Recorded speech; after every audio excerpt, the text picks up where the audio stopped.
All right, so we're all so tired of the holiday crowds at the mall. Agreed. We think that it's over, but it's not. We're going to have a packed one again today. Well, some might call the day after Christmas National Gift Return Day, as so many folks head back to the stores to return things that you don't want or didn't fit. And our Carrie Klein is live at Castleton this morning, which will likely be a madhouse later today. Carrie, good morning.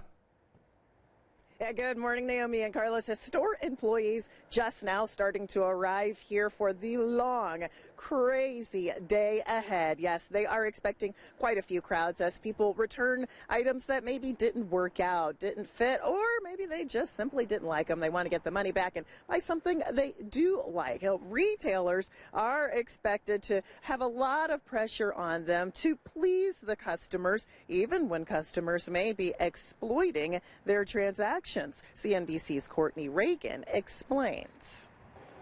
Many women, in fact, will order dresses or clothing in more than one size because they're just not sure. They never intend to keep all three of those exact same dresses, just the one that fits. Yeah, and retailers say they expect shoppers to return 1 out of every 10 items that they buy. Many of those items are going to either be sold on the floor as open box merchandise at maybe a sale price, or it'll go to a liquidator or a wholesaler. So how do you get the biggest bang out of your return? Here we go. Number 1, don't make returns during high peak times like today. Retailers are going to be so crazed with all of the crowds that they may not be willing to go above and beyond to help you with those complicated returns. So maybe wait until a little bit later this week or even next week. And speaking of complicated, don't return used items. Just don't do it. Used or worn items are non-refundable in most stores, and store clerks have the discretion to decide whether or not they're going to give you cash back on those. Now, some stores do have lenient policies, but you need to know which stores have those policies before you try and return something that you've already worn or used.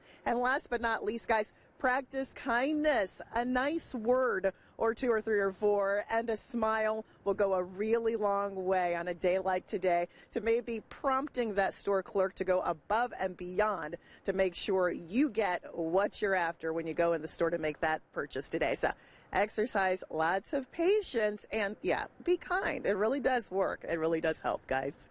You know, I learned a lot during Carrie's piece right there, especially that Naomi is the queen of taking things back because you commented. She had a running commentary during the piece about she was agreeing with what Carrie was saying, and then she was adding to it. There are places you can make returns even if you've used the item, and they are open to it. I won't say where, but if you're a shopper like me, you know there are a couple stores out there that'll take it back. Yeah, if you know, then you know. But you know, then you know. We're not going to share a secret.